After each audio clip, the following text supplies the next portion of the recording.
Guys, Legendary Grimlock here, and thank you, Danny Boy, for making me this wonderful thumbnail here.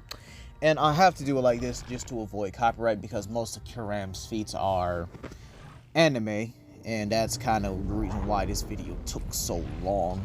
So yeah, actually I hope you guys look forward to this, because after this I can finally focus on the next 3 chapters for Saberwolf versus the World, and kind of work out the, I guess, the kinks for the next season. So yeah, I am going to be doing a season 2 after this entire saga, or this, after this entire event or whatever. I don't know. I don't even know what to call it yet, but I'm kind of just, I know how it would, the direction it's going, but I'm just like, I don't know what to call it just yet. Maybe I'll call it like the Jaeger saga, or the, I don't know. I'll figure out something. Maybe the Jaeger saga, because that does sound better. But anyway, you guys, we're here to talk about something else here. We're here to talk about Zilla versus Kyurem, and this is actually going to be interesting. So this is anime Kyurem, because he really doesn't have too much manga, but I think his other counterparts do, like Zekrom and Reshiram, but they don't have much. So I'm actually going to be going off what's in the anime. Yes, I've rewatched the movies, and I studied the lore behind Zekrom and Reshiram. I studied their feats, their abilities, and their capabilities, all to give Kyurem more stats. And here's the thing. You're going to find out that Kyurem might actually be one of the strongest dragon-type Pokemon out there. And for Zilla, we're going to be using the IDW Comics version and the Godzilla the series version, because I think that his atomic fire breath and his body heat ability actually balances out and actually makes it a much more fair fight. So with that being said here, let's really begin here. And we're going to start off Kyurem. Kyurem is one of the 3 dragons of the Tau trio in the Unova region. Kyurem is actually incredibly strong, and here's the reason why. He's confirmed from the village elders of the dragon village to be the strongest dragon type Pokemon on the planet.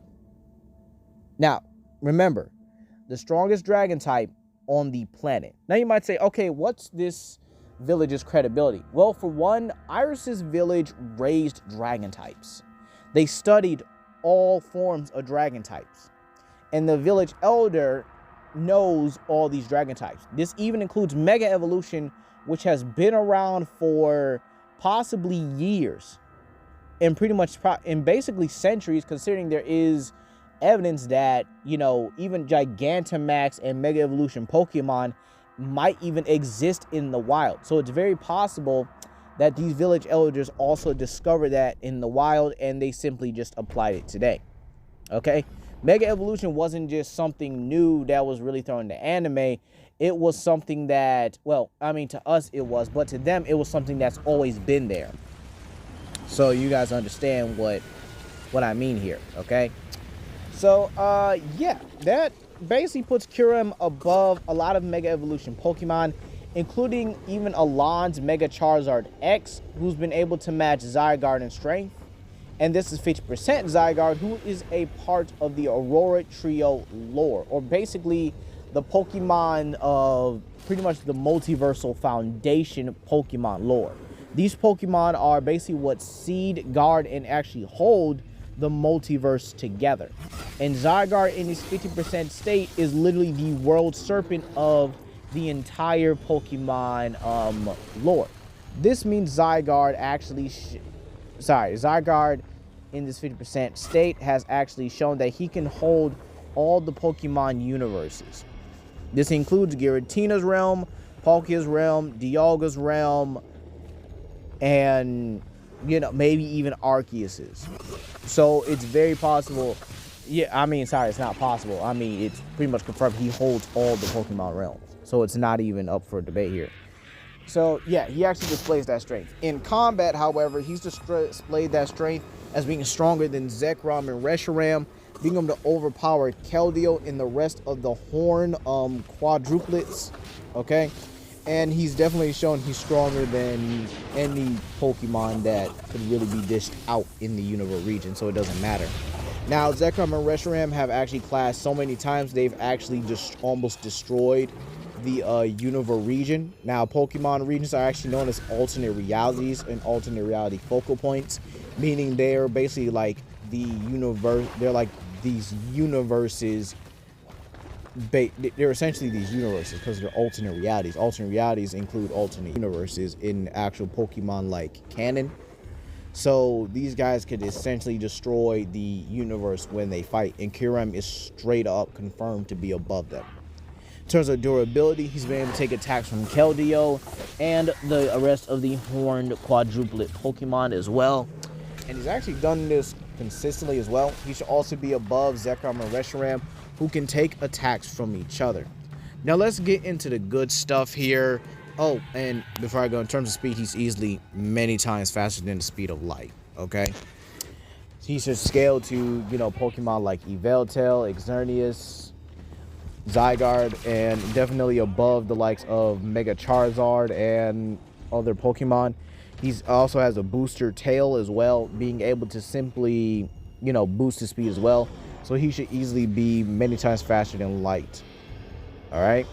Oh, he's also been able to go toe-to-toe with Groudon and Kyogre as well in their primal states. Sorry, I almost forgot about that as well. So he's definitely no joke at all. Okay, he's really not even a... He's not even a joke. Like, not even the slightest. He's also been able to take attacks from Mega Rayquaza and actually managed to hold his own against him for a good while before Rayquaza decided to just power slam him. And straight up one-tap him with a hyper move. Jesus Christ, Rayquaza was going nuts in that movie. But, yeah.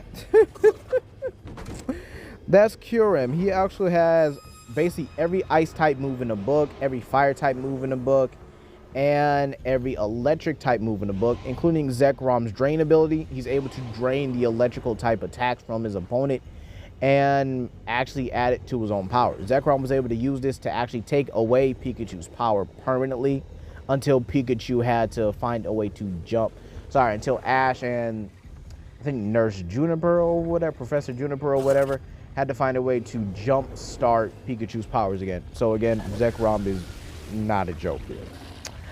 But now here's where he comes to his own abilities. It has to be his ice abilities as well. He's able to freeze opponents casually, able to freeze opponents on the molecular level to the point where he can do this passively. Like, he can simply just look at you and you'd be frozen. That's how it is here. He also has the passive ability to where, you know, he can actually use like other electric type moves such as what's it called? Motor drive, meaning he's able to absorb electricity himself and actually amplify himself. But when it comes to his own is when he actually uses them in conjunction. So he has this move set where he can use all three attacks in one move, meaning he's able to freeze you, burn you, and electrocute you in one blast. That should be an instant death by any... I don't care what Pokemon you are, you should be dead after that. Like, for real. It's absolutely insane how he's able to do that. And he's able to do this in Energy Blast, Energy Projection. He also knows moves like Shadow Claw, Hyper Beam, Giga Impact. Alright. Ice Beam, kind of obvious. Ice Beam, Freeze. You know, his signature ability is actually Freeze, which causes him to freeze on like contact, or he could just like passively do it. So yeah, that's Kyurem for you. Now we're going to Zilla. One of the newer monsters in the IDW series, Zilla pretty much redeems himself from the 1998 catastrophe known as, well, Godzilla. Zilla really comes into his own when it comes to how he fits in with the other monsters. Zilla is actually incredibly strong. Actually is able to go toe-to-toe and cut Godzilla, even get the upper hand on him. He's ripped apart Titanosaurus's Trilopod clone counterpart, who is actually being able to hold off both Godzilla and Anguirus at the same time, which is absolutely ridiculous.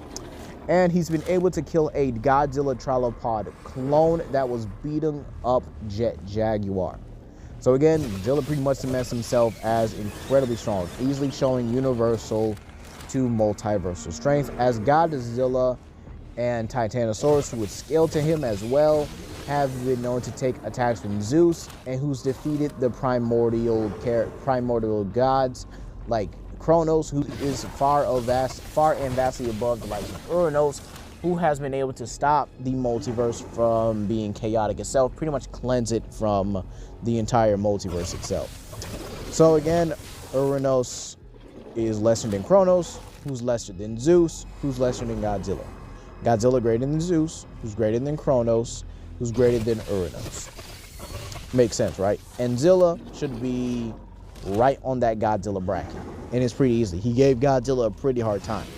In terms of durability, he's been able to take attacks from Godzilla, Vegeta, who is a 600-foot strilopod, and has been able to withstand blows from, other monsters as well. It's pretty consistent as well. Now, with the added benefit of, let's actually talk about his speed here. And Zilla actually has amazing perception speed as well as reflexes and reaction speed. He's actually been able to move out of the way of Godzilla's atomic breath. Not only that, he actually saw Godzilla's beam coming at him. So imagine what you have to do, right? He sees the beam, like he actually moves his eye and then ducks under the beam. This is when after the beam had been fired. This wasn't some like precognition thing. He sensed the beam coming at him, looked, and then dodged. He's even dodged it without looking before. Do you know the level of instinctual intellect you have to have? The level of reaction you need to have to do that without even not only knowing that the attack is coming behind you, but to have the basically the thought process on to know where to move. That's easily faster than light to many times faster than light in reaction, in movement speed. Zilla is no slouch. He's actually been able to exceed Godzilla in combat speed, actually straight up outmatch him even. And Godzilla has been able to react to Gigan's laser pulse and actually been able to react to Rodan and Batra, who are faster than Gigan's laser pulse. That is 300 times the speed of light, and Zilla was straight up making it look easy. Was actually giving Godzilla a hard time to even counter him in most abilities. In terms of abilities, Zilla possesses burrowing, super leaping, and his atomic fire, which actually has the ability I like to call leech. And what leech is that it actually stays on the opponent and continues to burn them. Okay? He can also use this to increase his body heat in order to pretty much keep him, warm, and actually able to use it to melt through attacks as well. Considering we're combining this with the IDW version, it should scale to his AP, or at least it should scale to his durability, which is again universal to multiversal. Sorry, let me take a quick sip real quick before I continue.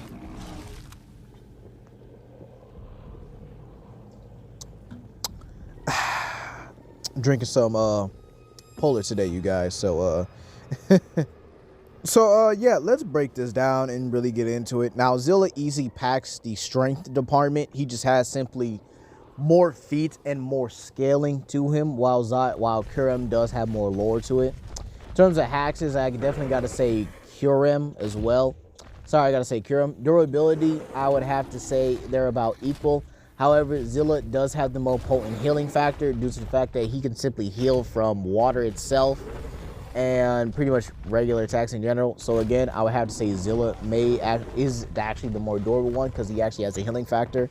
I do think healing factors do go along with durability pretty easily because it's just kind of like a common thing. Your healing factor counts as your durability, right? Now let's get into hexes. Again, I would say like Kyurem takes that. But in terms of defensive measures, I would have to say Zilla. He can simply just burrow under his attacks and then come up. He's been able to burrow through everything from hard steel to from steel to ice to rock. No surface is safe from this man. He can simply burrow through it. And then in terms of range or pretty much destructive capability, I would have to say Zilla definitely has it as well. He should be able to harm Kyurem and definitely be able to counter at least most of his attacks as well. Where I think this actually comes down to is who's going to get that first attack in. Or better yet, can they really, like, it's kind of like who gets that deadly blow first. Because here's my thing though, while Kyurem is good in close quarters combat, Zilla's like melee weaponry is much sharper than Kyurem. It's much more devastating than Kyurem as well here. So imagine these two get into a scrap and Zilla gets a devastating claw slash on him. That's causing Kyurem to not only bleed, but the sheer size of it is definitely going to be a problem.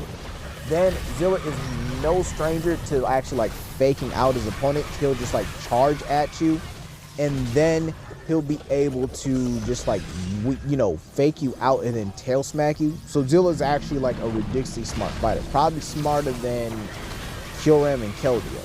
I would definitely say it's definitely smarter than Keldeo, because Keldeo was still a noob when it came to like fighting, so it was absolutely just ridiculous.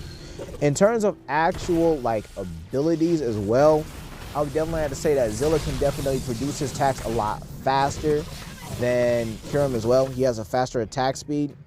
In terms of speed as well, Zilla is straight up just faster, and I actually think that this is going to come down to when Zilla pretty much gets his hands on him. And I actually think it's a matter of time. Zilla has been able to tag and definitely take down flying monsters pretty easily.